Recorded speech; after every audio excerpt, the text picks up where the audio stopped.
Hello, all. Good evening, and welcome to the Devil's Advocate podcast. It's the Fulham match review. There is myself and Hammer, all the way from the mighty US of A. And we should be joined by one or two other guests a little bit later. But we'll kick off myself and Hammer. Hammer, how's you, old friend? Looking well? Yeah, I'm doing well. It was a little bit of an early game for me, but was able to get up for it. No, well. Look, the bottom line is we got to win. It wasn't a handsome win. It was a very scrappy win, but at least we got a win. Yeah, give me your take on it, and then I'll give you mine, and then we'll chew the fat between us and see if we can break down where we Yeah, felt the game away from us and what we did right and what we did wrong. yeah. I mean, exactly like you said, it wasn't a pretty win. It was still a little bit rough going. We had a ridiculous amount of the possession, but as always, when teams know we're struggling to break people down, they just basically did the old park the bus and try to hit us. Which the announcers were talking about on my stream for a lot of it as well, saying, when we have that high possession, we were very disorganized at the back, so they could have hit us at any time on that counter. Um, but yeah, like you said, we got the 3 points, and sometimes, especially with the season we're having, but sometimes in not just in football, in sports in general, getting the win is the win, and that's what we were able to do today, even though it was sloppy. Um, a lot of people could have played better, but as I told you backstage, it did. Even though it was still ugly, it was a little bit better than the last few games because even though it was only Fulham, even I guess some of it was the young guys and some more people getting a chance with Rashford picking up that last minute. He wasn't fit or whatever. Garnacho was out there running up and down the sideline, tracking. He was tracking back, doing everything. So it looked a little bit better, but it was still a little rough for what I think we all expect. Yeah, no, I tend to agree. I thought it was an ugly performance as well. It wasn't great. Yeah. Did I expect us to play free-flowing, fluent football today? Absolutely not. I was impressed with one or two players. I thought some were still lazy, some were still uh, kind of almost oblivious to the surroundings, which is bizarre when you're actually a professional footballer. You're on that pitch. You should be aware of what's going on at any given time. I actually didn't think Fulham caused us too many problems. Yeah, they had a succession of corners. They had some nice play in between, but I'm not necessarily sure we really look like conceding. Yeah, Nana made a couple of good stops, but that happens in every game of football. It doesn't matter who you play. Um, but our overall game management on game common sense is still pretty bad, whichever way you look at it. But from a footballing point of view, from walking back into that changing room, the guys are, going to point out, yes, we got the win, but there's got to be an inquest again as to why did we labour? Why was our transition quite bad? Why were we slow and methodical at the back? Now, maybe this is what Eric said to them, before you go out, guys, I want Johnny, I want Harry, I just want you to play it when you can, just between yourselves, just to kind of get some kind of confidence within yourselves, which I don't agree with confidence in football anyway. You should have confidence anyway. But what's interesting to me is the fact that we didn't play it and didn't transition the ball as quickly as we possibly could. So that was my take on it. The goal I thought was scruffy. I thought Bruno took it quite well, although would you consider that Leno maybe should have done better with it? Was he Yeah, expecting Bruno because to shoot? he got a touch on it. He got a hand on it. Mhm. It still went in. So technically, yes. As a keeper, it's like in American football as a receiver. If you get your hands on it, it should be a catch.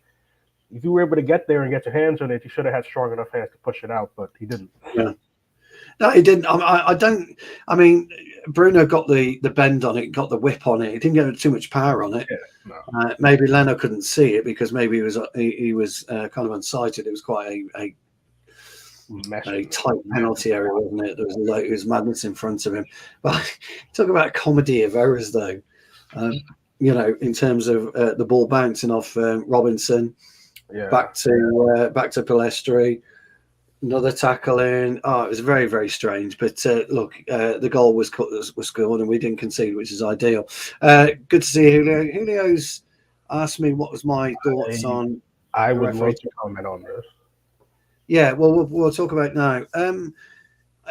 Actually, I was quite pleased because Maguire is the only player that I've seen in the last 18 months to really demonstrate today what it means to play for Manchester United. The guy was playing with a concussion. You could just tell by his eyes. You could tell by his face. He was white as a ghost. And he wouldn't come off. No, sorry, go ahead. I'll say mine after. Yeah, he wouldn't come off, and he showed that type of leadership, determination, and real guts. We haven't seen it with in a Manchester United player. I was pleased with the ref. I thought the ref did the right thing, but maybe he could have been a bit stronger and forced Maguire off. But then, if you do force Maguire off, yes, it gives us that extra substitute, but Maguire's then missing for a mandatory amount of time after that. But interesting in your thoughts on that one, Hammer. Well, mine is more so from the safety side. Believe me, you know how I am too with center back. Mentality about being tough. But the reason mine is more so on the safety side is because if you look at the replay, he took that shoulder to the temple area, and that's a very sketchy area. Or like your head is a dangerous thing in general, but that side of your head over there on both sides is very soft, and it's a lot softer than the rest of your head. So for me, and I even tweeted it, and again, don't get me wrong, I tweeted it an hour into the game where I said, listen, if Maguire 60 minutes into the game is starting to feel concussion symptoms after getting a hit to the side of his head, they should have taken him off, because not just dangerous in terms of concussion and head injuries, but when it's delayed like that, that's usually a not good thing, even more so than just a regular concussion. But again, yes, in terms of toughness, I give him credit and I give him kudos, because he was definitely out on his feet a little bit or a good amount of that game, but he still put a hell of a performance in. Oh, he was magnificent today. He was an absolute rock at the back, I thought. I thought he played some of the best football that we've seen for a long, long time. This is why I said, although as much as Fulham had a lot of play, a lot of possession, I didn't think they necessarily got through to us, because I thought Maguire was on top of his game. So Evans is okay. I thought he was decent in parts. But still a bit too backstage. Whatever's going on with this Varane stuff, I would, especially with all our injuries, I would be 100% okay with a Varane Maguire partnership for consistency, for this season. Because Lindelof, I think we can all agree, is very much a bench or role player. Johnny Evans I thought he was being brought in as a stopgap. So with Martinez as an injury and surgery and all that, and he's out for however long, I would prefer to be seeing Varane and Maguire right now. Yeah, I must admit, I thought Evans probably thought to himself, I'll pick up a nice 40, 50 grand a week here for not doing a great deal, and now I'm having to play. What's going on, Gaffer? Come on. What was your thoughts on Bruno today then? Bruno as a whole. I mean, Bruno was given man of the match by BT. I thought Paulinho probably stole it for me, although I think Maguire was a very, very, very close second. Yes, I do not think, even though he got the goal, that he should have been given man of the match. So here's my take on Bruno, and I've been seeing, I think you have as well on Twitter or X or whatever the hell we're going to call it now. A lot of people who getting upset with Bruno. People, I think everybody saw Keane question him having the captaincy and all that. So this is the reason Bruno always plays, is because even when he's out of form, he can do some random shit and poke in a goal, or somebody gets a penalty, and most times he's good. Which he's done today. Yeah, agreed. Right. But I do understand the frustration, because, and the reason I wouldn't give him man of the match is because the rest of his game wasn't too great today from the things I was seeing. He was misplacing simple passes that I think we can all agree he usually can make with his freaking eyes closed. And he was playing very sloppy. And I don't know what the reason was. And I know some people think he plays sloppy all the time, but if you understand football properly and fully, you understand taking those chances are part of it, especially for his position. So the comparison that I would actually like to make, and I know Rashford was just with a last-minute knock, is I can deal with the frustration from Bruno when he's having a poor game, because he can do that, whether it's a goal or even if he flicks a ball on and somebody gets an assist, right? When Rashford's out of form, we don't get anything from him. So that's why before I was in different times and on Twitter, I would prefer to wouldn't mind seeing Rashford get dropped, even though he's one of those, in the moment type of somebody who can win us something at the last second type thing. But that's the reason. When he's out of form, he doesn't really give us anything else. When Bruno's out of form, he's at one, he can still poke up and give us something, but he's at least pressing and defending and trying to do other things. Rashford just walks around and throws his hands up when he's out of form. So yes, he wasn't great today because he was misplacing stuff. And again, great that he got the goal because we needed the win, but I wouldn't have given him man of the match. So, I mean, you played a lot of football, soccer as you call it in America. I play on a regular basis, as you well know. How would you feel playing alongside somebody like Bruno? Where would your frustration level be with him?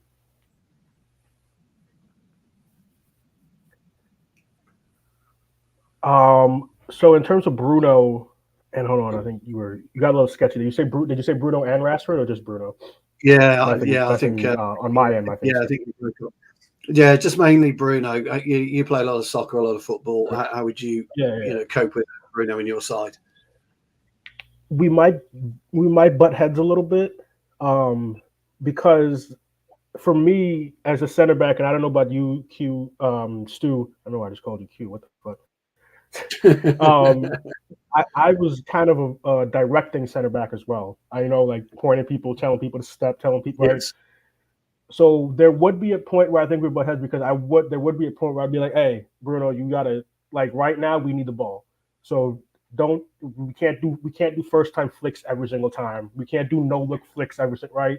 Sometimes we need to keep the ball. You need to run with it. You need to play and pass with somebody and get some movement instead of just looking for the home run. So that's where we would butt heads. But like I said, when you have somebody like Bruno, you kind of have to. They have a slightly longer leash, but there is a point. Like today, for example, after a certain point, I would have been like, "Hey, listen, we're building up here. We can't have you playing a lazy pass just because you want to try to get a fancy pass for the highlight reel, right? Like we're playing up. It's still 0-0. We need a goal, so we need you as the captain and as the number 10 to help us control the game. We can't have you being the one that's giving the ball away. So that's where we butt heads." Yeah, no, I kind of share your sentiment really because I'm a very vocal player, very vocal centre half. I pay no attention to my skipper, never have done, never will do, because I'm already concentrating on what I'm doing. I say this a lot, but playing with somebody like Bruno, I've an experienced to play like him before on 2 or 3 occasions. This particular one likes to pick up the ball and try and drift past 3 or 4 players. You have an issue then with transition and turnover. So, if you're running up to support him or you're making strides to support him and you lose the ball, then you've got a bust a gut to get back, or there's this gaping hole where you should be or would be if he maybe laid off a 2 or simple 3-yard pass. For me, Bruno has to have that leash. You're absolutely right. I'm not sure where his mindset is all the time on the pitch. I think his concentration levels aren't where they should be for an elite player, but he could be rubbish for 80 minutes and pop up, and that's what he did today. That turn was wonderful to take 2 players out to then gain the space. He made them run into each other, and I didn't even notice it in real time. I don't even notice it when they did the replay. I was like, "Oh, they ran into each other." I was like, "Yeah, it was like Keystone Cops, wasn't it?" And the awareness to then strike the ball was tremendous. But you're absolutely right about sometimes his misgivings in terms of his passing. His passing is sublime on occasions, but a lot of the time it's not so good. And I think we saw that mix of Bruno, that mix of frustration and brilliance that we know that you get. But he needs to show more brilliance rather than demonstrate the frustration side. He's still a bit too light for me. I think he needs to bulk up a bit more so we can brush players off. But it's too late for Bruno, a player of his age, because at the end of the day, he's setting his ways now. Yeah. In that sense, I thought you were saying it's too late for him to bulk up. He could get a little bit. No. I get what you mean. Yeah, in terms of changing his ways. Yeah, in terms of changing his style, in terms of doing something different in training. A lot of players are pretty superstitious. They go in at the same time every day, sitting in the same place, etc. Scott McTominay had a goal ruled out for offside. You know what's funny? Somehow I missed that. I missed the beginning of that. But yes, I saw the replays, all that. Go ahead. Yeah. Because I don't necessarily agree with it. No, I don't. It's a difficult one for me because they were suggesting that it was Maguire, and I don't think Maguire was offside initially. And then he was actually making strides to get for the ball, and so he should do. You're on the edge of the 18-yard box, the ball's being swung in from a free kick, you're going to make an attempt.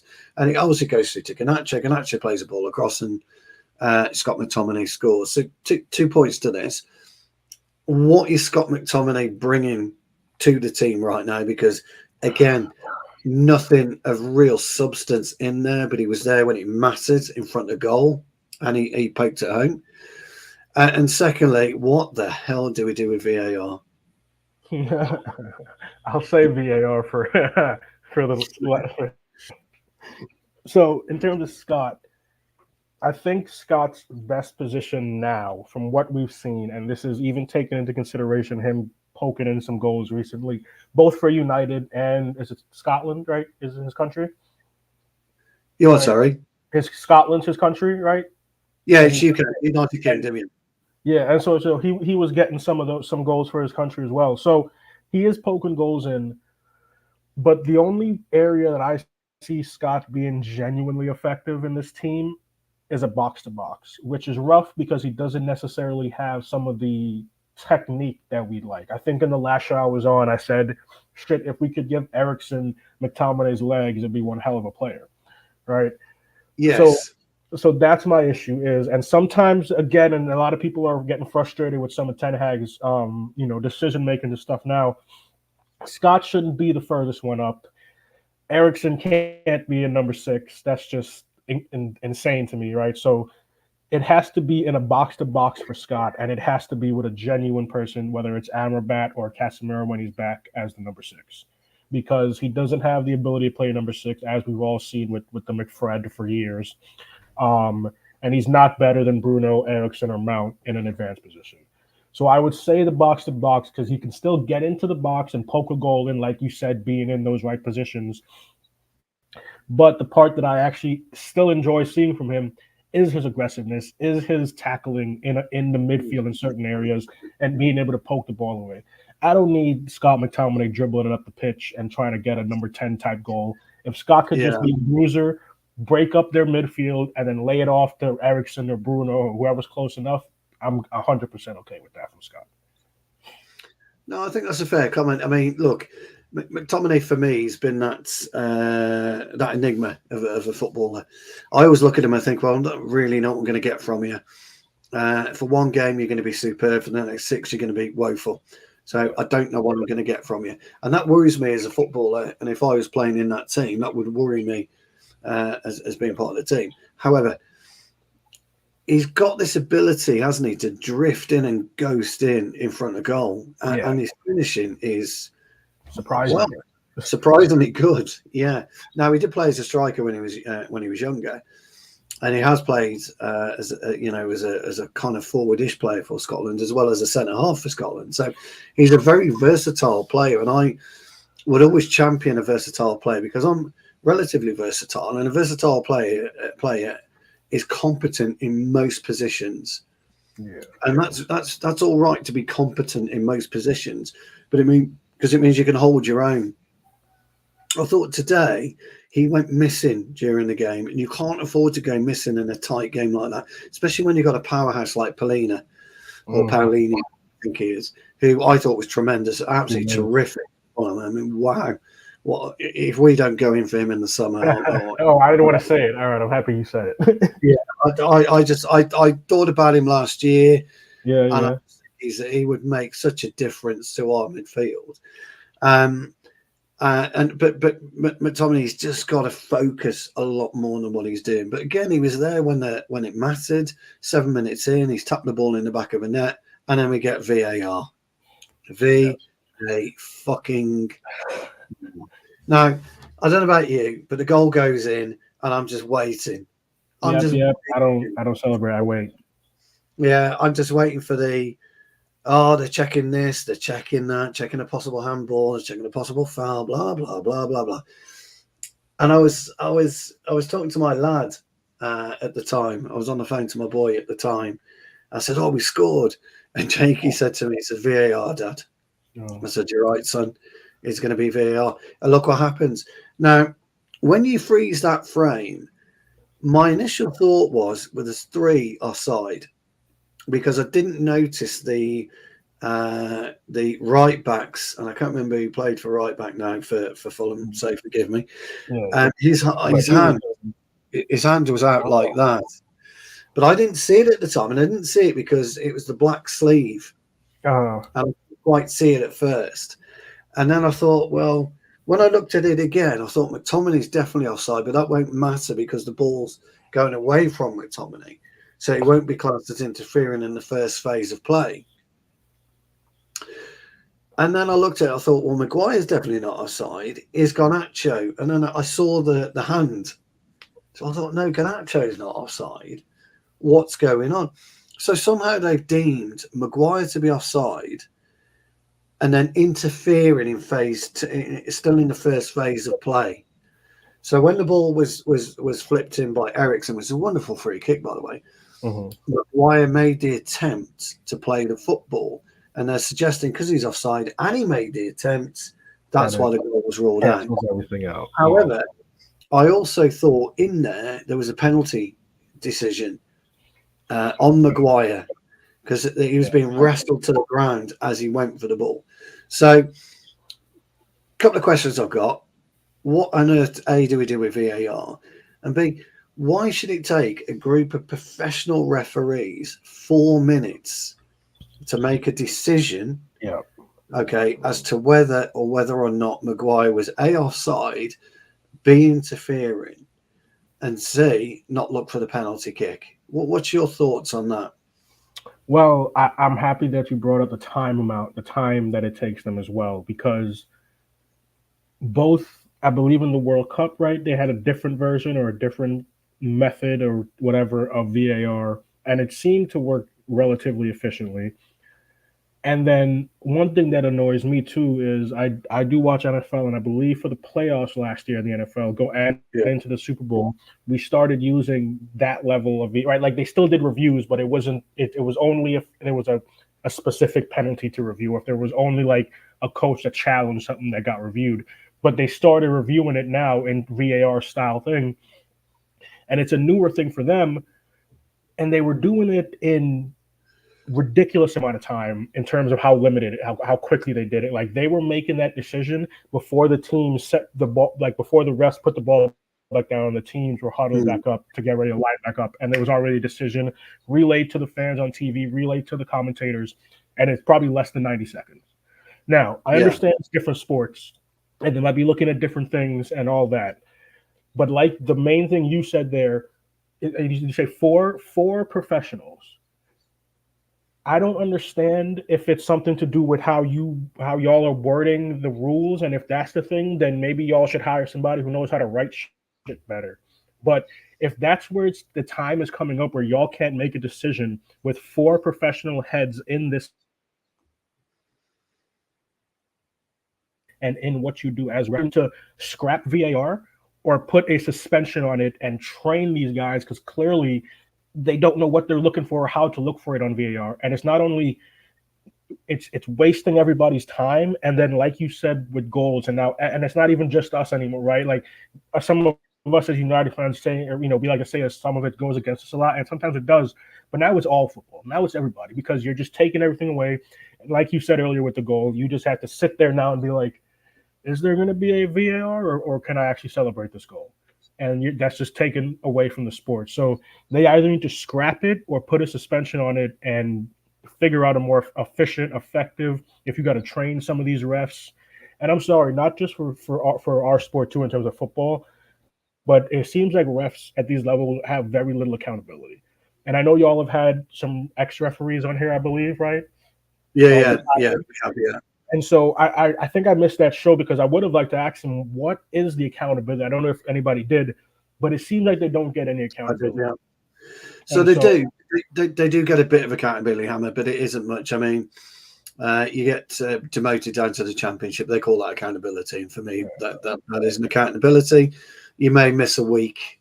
You should be suspended for a month or something along those lines. Look, my issue with VAR is very simple. First and foremost, it's ruining the enjoyment out of football. The real-time reality of scoring that goal, watching that goal go in the stadium or on TV, is second to none. It's amazing. Makes you feel brilliant, doesn't it?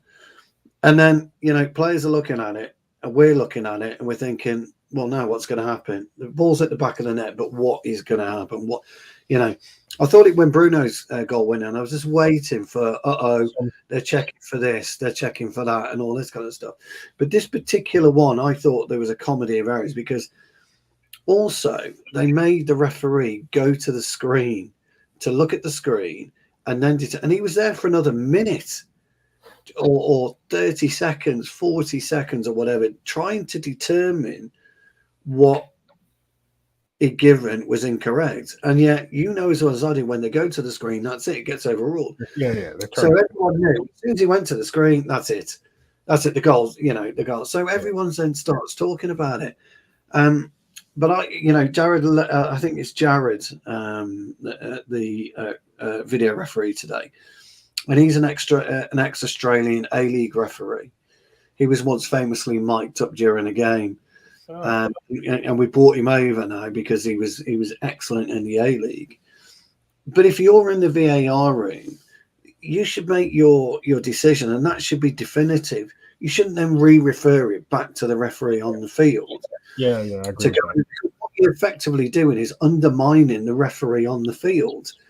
This is Jared ref. We can't determine. You'll have to give the goal. The end.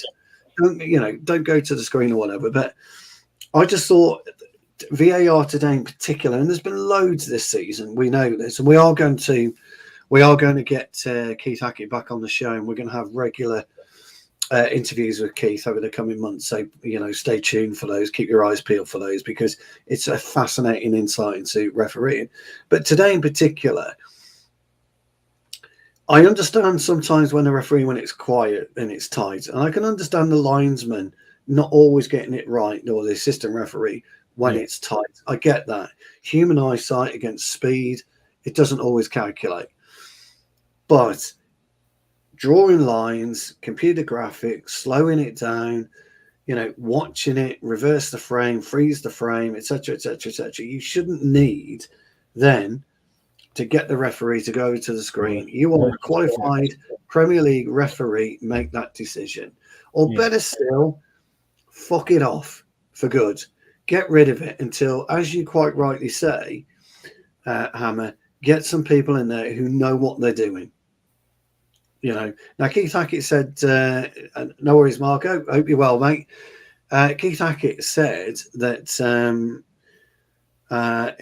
he's, and I'd have to get him back on to really explain it properly, but he talks about what Sky have as frames per second. I think it's around 1,200 or 1,500 frames per second, as opposed to only 500 frames per second that the VAR have got. There's a huge disparity then, isn't there, in clarity of picture.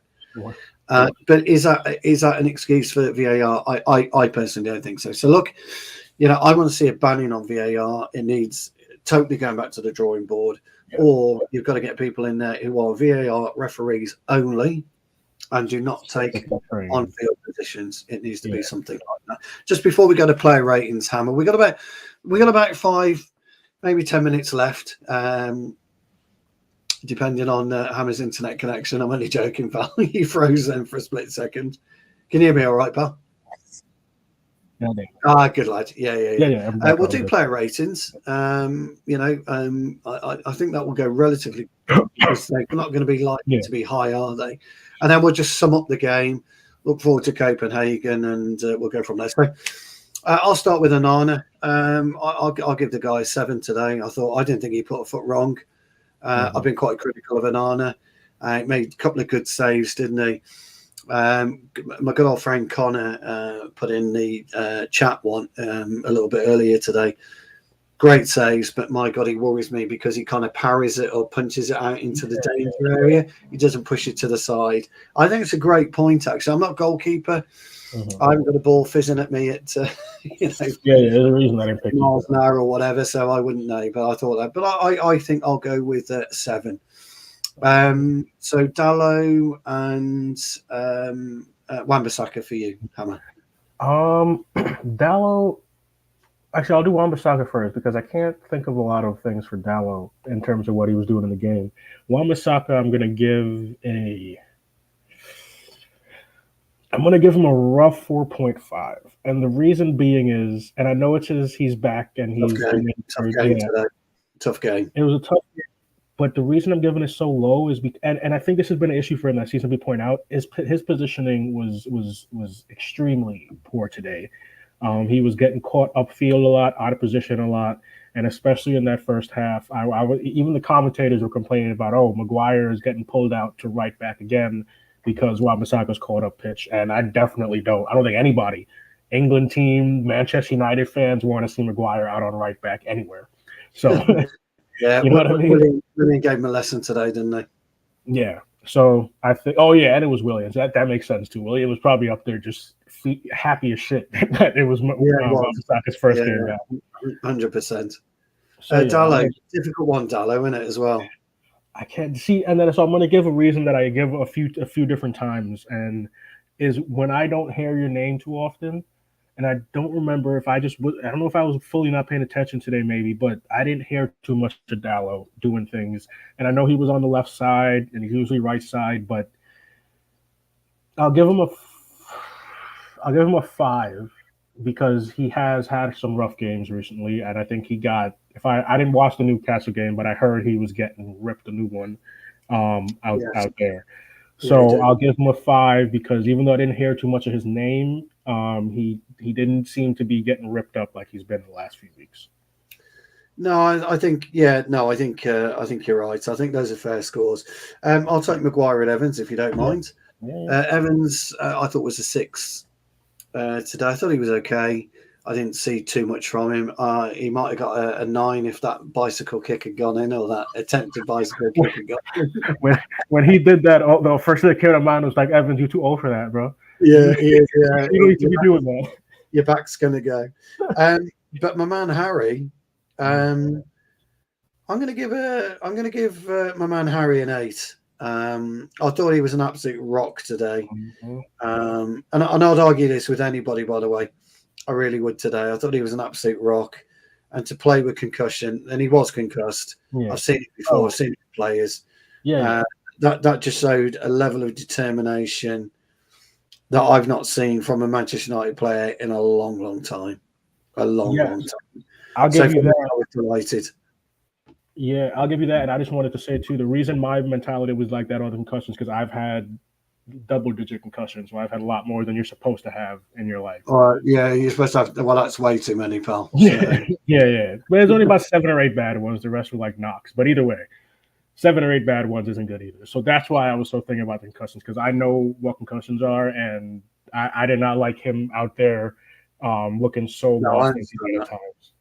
Yeah. I will give you McTominay. I will give you Ericsson. Gotcha. And then we'll go. There'll be 4 left, so we'll go Bruno, Anthony. Actually, was Anthony playing? There's only 3 left, isn't there? I know Anthony effectively took the pitch, but I was wondering if he was actually playing. Not too much. Yeah. So I'll give you Bruno, and I thought Ericsson had a decent game. So, but I'll give you Ericsson and McTominay. Yeah. So McTominay, I will give him. I'll give him a.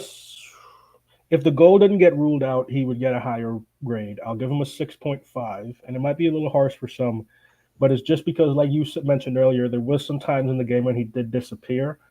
But when I did notice him, I liked what I was seeing from him, because I noticed him, like you said, getting into spaces that could actually be effective up top. And like I talked about with him being a box-to-box, I noticed him doing that aggressive style that he always has and breaking stuff up in the midfield, which in theory we should have scored some more goals and created some more opportunities from, but we were a little bit sloppy going forward today. So what we know he's capable of, he was doing well for me today. So I'd give him a 6.5. Okay. Ericsson, I'll give a 7. And I think Ericsson just has his deficiencies in his physical, not necessarily in his game, right? In his physical, are unfortunately very easy to take advantage of. So I think there are times when he gets taken advantage of, but when Eriksen can get that ball at his feet, like Ten Hag has talked about, and like I'm sure some people on here have talked about, there does seem to be that noticeable more control in our midfield. And it's because of, Stu, I know it's something you like talking about a lot, is that football intelligence. And even with people we've added, we still only have a limited amount of players with high football intelligence, and he's one of them. So totally agree. No, I totally agree. Good score. I'd agree with both of those, actually. So Bruno's an interesting one. He gets a 7 for me. Because I thought, as we've gone into great length as to what we felt about Bruno today, so I won't delve too much into that. And then the ghost, Anthony, I don't get it. There is a hugely talented footballer there, clearly. You know, ball at his feet. There is a Brazilian in there that should rip him apart. Skill set he's got. He clearly, his mind just isn't on it. He doesn't want to be there, or doesn't appear to want to be there. He was woeful today. He gets a 3. I'm not even going to go into it any further. So that leaves Højlund and Garnacho. We won't do the subs. It just leaves Højlund and Garnacho. I'll start with Garnacho, and I'm going to actually give the kid a 7.5. You can't give him an 8 because 8, 9, and 10 to me is, Johnny K. How you doing, man? How you doing, John? And if he had gotten an assist or a goal, I would have given him that 8. But I think between his tracking back today that we haven't seen on that left side for freaking weeks now with Rashford. He worked hard. He was back. The amount of tackles he was making in our defensive third was great. And I think he did pretty well going forward. And the reason I'm saying pretty well going forward is because his recent starts, as we've seen, how we doing, Nathan? His recent starts, as we've seen, he's not always the greatest, or he's not fully ready to start. Usually, he's still that impact sub, but he was doing well today. And the reason I like when Garnacho is doing well is because you can also see his brain working. Right, he's still young, but you can see when he's deciding, okay, am I actually going to try to take this guy to the byline, or am I going to pull it up and look for a cutback, look for a cross, look for somebody coming in? And he was doing that a few times today. So I'll give him the 7.5. Am I doing Højlund? No. Oh, sorry, you go ahead. Yeah, no, that's perfectly fine. And then Højlund? Højlund, I'm going to give – I feel bad for the kid at this point already. I'm going to give him a 6. He could have done a lot better, but it wasn't always up to his fault.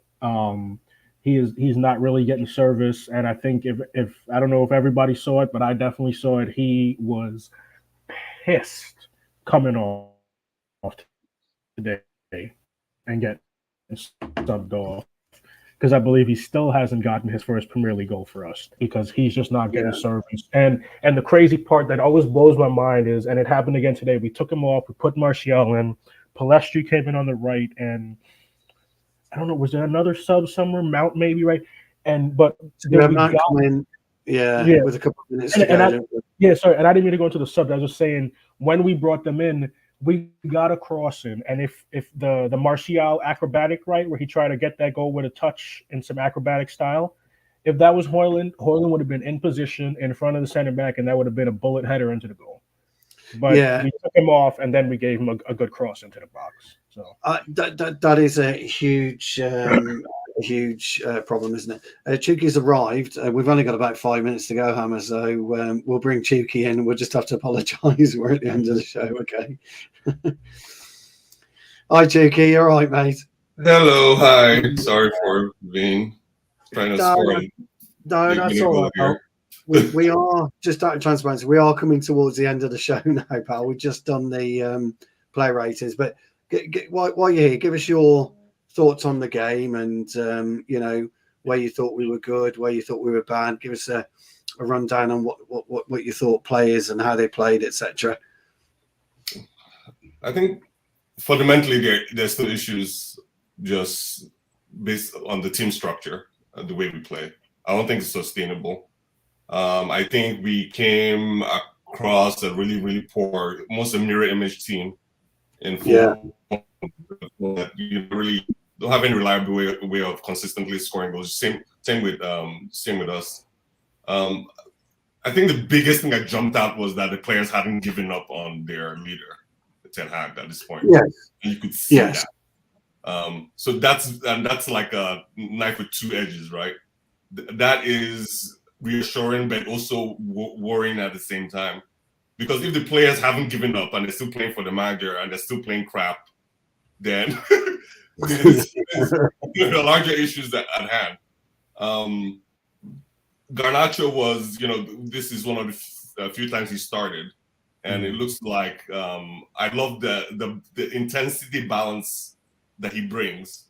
And the only time I saw it on the other side, the other wing, where was when Pellistri came in, and he was very, like a dog with a bone. What did you think about the intensity of the whole team, Cheeky? From the beginning, or did you think the intensity only arrived when, as you quite rightly say, Pellistri came? Do you think it was only Garnacho that was really given the full intensity? Really. I mean, Hammer spoke eloquently about his tracking back today. It was a big difference, wasn't it, between what Rashford has done on the left wing as opposed to what Garnacho is doing? But with his tracking back, is he losing that focus on what he's supposed to be doing in an attacking sense because he's concentrating on doing a bit more tracking back? What's your thoughts on that? This is, it's very complicated again. Let's look at it from an eagle's eye view. I mean, the context behind everything you're asking me is the team system and style. Yeah. Ten Hag came in, in front of Ragnick. Ragnick was playing too narrow. He figured out maybe not quickly enough. Then instead doing the double pivot, right? He went back to the Solskjaer double pivot. Why is the double pivot? Why did Solskjaer and his young coaches adopt the double pivot? Because the personnel that remember, again, Solskjaer is coming in. Yes, he bought players. Yes, he was backed. But the squad itself is still constitutes of a lot of players that other managers have bought, right? So double pivot was because, there are several reasons, but there's this player he brought called Bruno Fernandes. That's a very unique player. He's a very high volume player. But he's like the opposite player you need for something like controlling the game and stuff like that, right? So Ten Hag has come in and he wants to do something different. He wants to press as an emphasis. And because he wants to press, and because of the team we have, and because it's not really a cohesive unit, there's a trade-off that he's made. He's made that let's press and all our he keeps on Twitter, he was talking about reclaims or pressing from the front. Don't like Ronaldo because he's not following instructions. Yeah. Has Højlund, has Weghorst, now has Højlund that had Weghorst before. So these players are now, with Marcus Rashford, they're now directing most of their energy to pressing, and you can see a steady drop-off of goals, right? You can see a steady drop-off of having a compact midfield, right? Because when the ball transitions and we're playing this 3-1-6, it's done. Like you lose the ball and you have one gatekeeper, you're done, right? So it's hard to point at a player that who is really causing this issue. I don't think it's Michael. I don't think it's Rashford. I don't think it's Bruno. I think the structure is not good for these players. Yeah. What he's trying to do is not good for them. He tried to say it in the press, but he said it badly the way Oli tried to say something about trophy for egos. So we can't play Ajax his trophy for egos. I get what he was trying to say, but I think he said it in the wrong way. He doesn't have the caliber of players and the profile of players to implement what he wants to do, right? So therefore, all this tracking back, it's just hard. It's 2 you've played. It's hard. It's hard if all of you are in the opponent's final third, and the ball quickly in this league with athletic midfielders come back the other way. They're just a few players that we just get caught out. I mean, I think that's what I'm really seeing. Juki, I'm way too lazy to track back, fella. Way too lazy. Yeah. But your normally ones is like CB or at least a DM. So you should be there, sat there. And we're not there. We're not sat there. right? Yeah, You don't have people sat there. It's and if a we great do have analysis. this, Yeah, it's a great speaking of analysis. slow, the entire team is one pace. Like Yeah. the whole profile of this team, we're really a slow team. Period. Yeah, we are. Right. But there's an argument to say Garnacho, Rashford is kind of about it when it comes to intensity speed.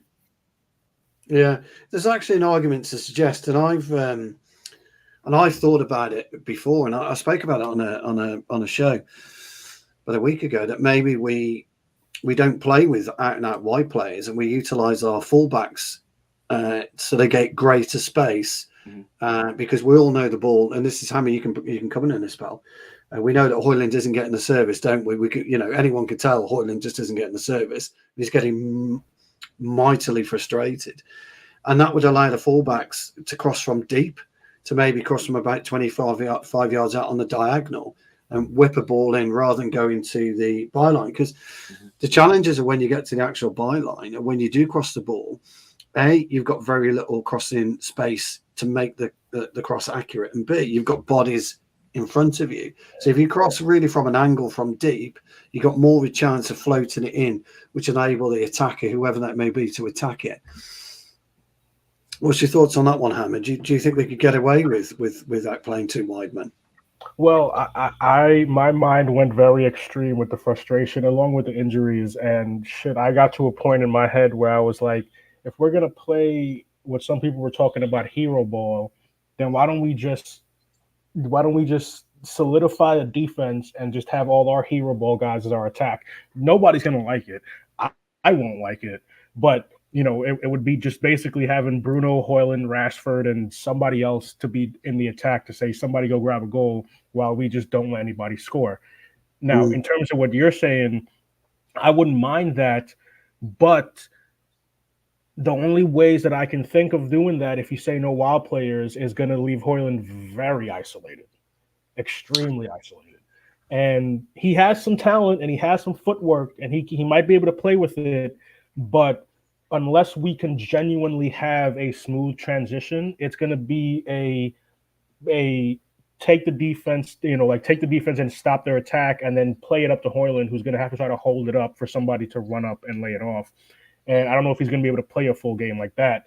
And I get what you mean with the angles with the backs, but it can work. But again, to something that Chucky point out, it depends on the freaking the makeup of the players and the character of the players, because it's going to turn back into, okay, if we do it that way and we send our fullbacks up, any team with quality is just going to be switching field to those gaps every time they get the ball. So that's correct. Yeah, correct. But you can almost counter that by and you have to, you got to do one or two things. You got to play three at the back. We've got three. We can play three at the back. Okay, really, I can talk on that because that's where my mind went. But go ahead. Yeah, really comfortable because you could play Varane as a deeper central holding, and then you've got Lindelof and Maguire either side of him. And then what that allows you to do, if you were to run somebody like Reguilon and probably Dalot really as your two wing backs, they've got the speed and the fitness to get back. You then not pack your midfield, but you allow your midfield to become a little bit more fluid. So you play a holding midfielder, Casemiro is an example, and then you play somebody like Mount and Eriksen. So you've got Mount, who's a box-to-box midfielder and who's got the ability to get back, back to front at a rapid pace. So you've got Eriksen, who's got the kind of guile that you need, and then you have Bruno that fits within that mechanism, but also supports Højlund. Now that would allow Mount and Bruno to get up and support Højlund as well as the two fullbacks. Allows Eriksen to sit in front of Casemiro to stop any transition, and it also then, when we are in out of possession, Bruno can sit around 30-35 yards, i.e. the beginning of the final third of the opposition's half, and that then sits Eriksen, Casemiro, and also Mount to help the defenders out. It would be a more fluid system, and I think we've got the players that can really do, and we could hurt teams. Now, you can't play it all the time, Hammer. You're right. You're absolutely right. You can't play that all the time, but let's be clear. All three of us knew which system we would play today. Every single one of us knew. So, Marco Silva's in there and he's on Monday night. We've got Man United Saturday, lads. Okay. Should we do any training? No, we won't bother till Thursday. Why? Well, we know he's going to set up. We know he's going to go 4-3-3. It's a question of who he plays in an X, Y position. So, and that's fine. Don't get me wrong. But as Chuki and Hammy, you've said this before, and Chuki's right. We don't have the way that the players to ultimately be as good as what we need and as solid as what we need. And people have had a pop at Ten Hag recently, haven't they? About you're a defeatist. He's not a defeatist. What he's saying is, I've asked over my tenure for X, Y, and Z player, and you've not delivered X, Y, and Z player. But I've got this, and this. And so, but yeah, as Johnny, Mr. Knowledge K, Johnny K, points out, Ten Hag's won 50 games in 70. And that's not... Yeah, and that isn't a bad record. So, just before we wrap up, lads, Chuki, I really want to ask you about Harry Maguire. Me and Hammer have spoken about it today. Now, he's had his detractors, as well as any, Chuki. I'm a big fan of Harry Maguire, so I'm a little bit biased. But today I'm absolutely beaming because I defy anyone to turn around and tell me that man didn't epitomise what it was to be a professional footballer today and pull on the shirt for Manchester United. The guy was concussed for about 60 minutes, for fuck's sake. Yeah. And not good. No, and Hammer's made resist hailing that he probably should have been taken off the field. Yeah. What's your thoughts on the overall game? Look, Harry Maguire is an example of somebody that beat them all, right? He's been turned into a caricature. He's been memed, mimified, however you want to think about it. And understand this: it's not because he's inherently a bad player. Yeah. Right. All this is happening because of the high intensity toxic nature of the club is. We're in a toxic relationship with the club, and we need someone to beat on constantly. It doesn't matter if it's Harry Maguire. We just need someone. It was maybe Paul Pogba before then. We just need somebody that is a public face that we need to put our claws in because we hate everything going on with the club. We hate our owners. We hate where we are legacy-wise because we're not the club we used to be. We're not winning. We're not even just winning. We're not challenging for the major trophies. So we need somebody that encapsulates fiscal resources being wasted. He cost like 80. He didn't set his price. He came in at a price. Yeah. Maybe we shouldn't have paid that price, but we did pay, right? He did oversee and was the leader generally, not just of the back of the entire team, of a period where we did back-to-back UCL games. Absolutely. Yeah, absolutely. He did go into a very high standard European campaign and was a player of the tournament in his position, right? So what are we talking about here? We're talking about just going viral of stupid bloopers, YouTube fans, just kind of, basically in this echo chamber, recycling nonsense and garbage. And it's caught fire globally. Any stage on this man, it doesn't matter if it's ready for Manchester United or England, it's getting booed. It's like, it's the worst case of gaslighting I've seen. Yeah, I agree. This guy is getting bomb threats because he's playing professional football, and you don't like that he can run like he can run like Usain Bolt. It's not his fault. It's absolutely ridiculous, right? Absolutely ridiculous. And in everything, he doesn't go on Instagram. He doesn't go on Twitter. He does, he stays professional and does his job, right? He gets benched when he gets called. He puts in the best effort he can, right? Yeah. I don't fancy Harry Maguire, but I do salute how resolute he is. I do salute all the people around him because to survive what he survived, you have to have a close knit family, agency, something. You know. No, Cheeky, I totally agree, mate. No, for me, I thought he was outstanding today. I have to say, I thought he was absolutely solid. I mean, Paulinho for Fulham was my man of the match. Yep. I thought he was immense. Absolutely. I thought he was solid when we lost. I thought he was solid Yeah, when we lost City. Yeah. And I thought he was okay when we lost to Newcastle. Like every time he's come on in this very recent period, he's fundamentally he's been solid. Taking the ball from the back, changing the ball to the wings with extreme accuracy. He's been back to what we saw when we were second and third under Solskjaer. No, I agree. I'm reaching those levels. Yeah, I agree. He's very comfortable alongside Johnny Evans. Absolutely. Well. Absolutely. I mean, that's the and you've seen him beside different people. You've seen him beside Varane. You've seen him beside Lindelof, and you've seen him beside Evans. And averagely, he's the same kind of player he's been going forward. So we shouldn't be mad at what we bought, what we got. No, yeah, right? Yeah. That's it. Like if you want to say something else, that's not his fault. He just has a job to do, and 9 times out of 10, he's doing the job. Yeah, Harry Maguire is very much a Steve Bruce type of player. He'll stick his head in where it hurts. He'll wrestle you, and that's what you get with him.